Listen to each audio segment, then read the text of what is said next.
નમસ્કાર, tasty kitchen ગુજરાતીમાં તમારું સ્વાગત છે. તો આજ આપણે બટેકા ભૂંગળા બનાવવાના છે.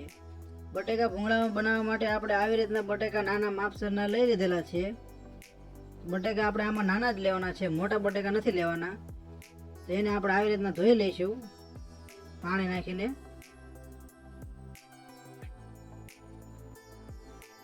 આવી રીતે નાના નાના બટેકા ધોઈ લેવાના છે અને તેને કુકરમાં બાફી લઈશું. તો બટેકા બાફવા માટે આપણે થોડુંક પાણી નાખી દઈશું અને કુકરને ગેસ ઉપર મૂકી દઈશું. બટેકા નાના છે એટલે 4 જ સીટી કરવાની છે. ગેસને ચાલુ કરી દઈશું. 4 સીટી થાય એટલા સમય માટે કુકરને ઢાંકી દઈશું. તો આપણા બટેકા બફાય એટલી વારમાં આપણે વઘાર માટેની સામગ્રી જોઈ લઈશું. તો વઘાર માટેની સામગ્રીમાં આ લસણીયો મસાલો છે, આ હળદર છે, આ હિંગ છે, આ મીઠું છે સ્વાદ પ્રમાણે, આ ધાણા જીરું પાવડર છે, આ પીસેલું લસણ છે, આ લીલા ધાણા છે અને આ ટમેટાની ગ્રેવી છે. તો આ વસ્તુમાંથી આપણે મસાલાની ચટણી બનાવી લઈશું. જેમાં એક વાટકામાં થોડુંક પાણી લઈ લેવાનું છે અને એમાં લસણીયો મસાલો નાખી દેવાનો છે. લસણીયા મસાલા પાણીમાં પલાળી લેવાનો છે.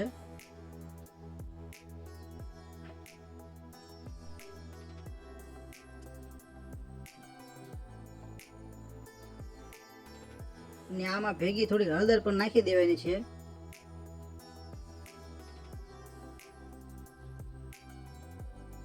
થોડુંક ધાણા જીરું પાવડર નાખી દઈશું અને સ્વાદ પ્રમાણે મીઠું નાખી દઈશું. તો આ ચારે વસ્તુને પાણીમાં મિક્સ કરી ચટણી તૈયાર કરી લેવાની છે.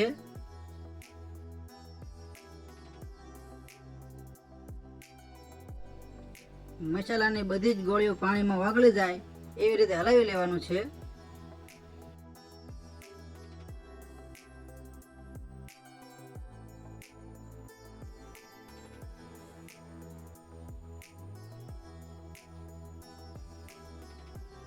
તો આપણા બટેકા પણ બફાઈ ગયા છે, જેને આપણે ખોલી લઈશું અને આવી રીતના કોરા કરી લઈશું.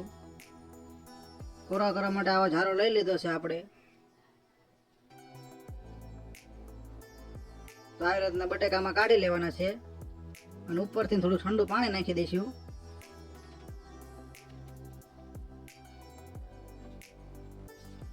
તો આવી રીતના ઠંડુ પાણી ઉપર નાખી દેવાનું છે. તો હવે આપણે બટેકા ઉપરથી છાલ કાઢી લેવાની છે. તો આવી રીતના આપણે ઉપરથી છાલ કાઢી નાખી છે અને હવે તેને વઘારી લઈશું.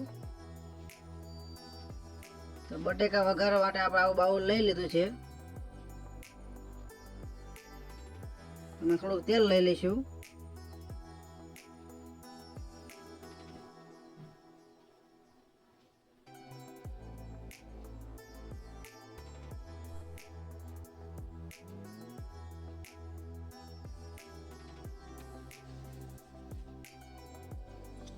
તો વઘાર માટે આપણે અહીંયા એટલું તેલ લઈ લીધું છે અને આપણું તેલ ગરમ પણ થઈ ગયું છે.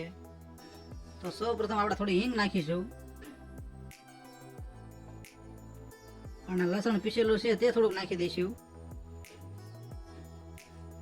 પછી જે આપણે આ ચટણી તૈયાર કરી હતી તે નાખી દેવાની છે.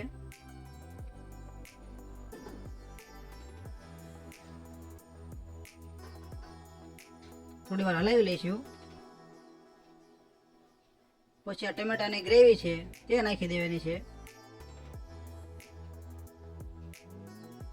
થોડીક વાર હલાવી લઈશું.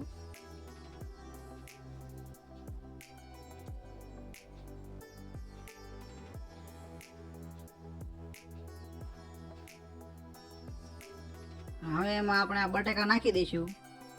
બટેકાને નાના નાના છે એટલે આપણે આખા જ રાખ્યા છે.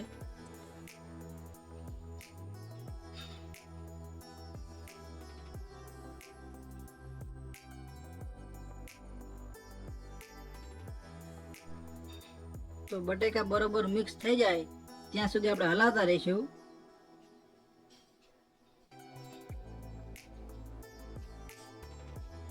આવી રીતે હલાવતું રહેવાનું છે.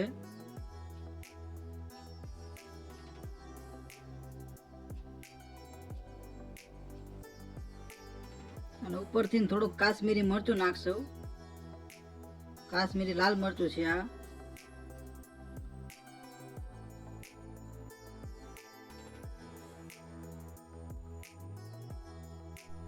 થોડીક વાર હલાવી લઈશું.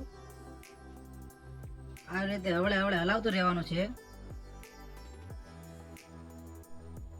અને આપણે ભૂંગળા પણ પહેલેથી જ આવી રીતે તળીને રાખી લીધેલા છે. તો તૈયાર છે ભૂંગળામાં ખાવા માટેના લસણિયા બટેકા, જેમાં ઉપરથી આપણે થોડાક લીલા ધાણા નાખી દઈશું. તો તમને અમારો વિડીયો કેવો લાગ્યો? જો વિડીયો પસંદ આવ્યો હોય તો એક લાઈક કરજો અને આવા અવારનવા વિડીયો જોવા માટે અમારા ચેનલ સબસ્ક્રાઈબ કરજો. વિડીયો પૂરેપૂરો જોવા માટે તમારો ખૂબ ખૂબ આભાર.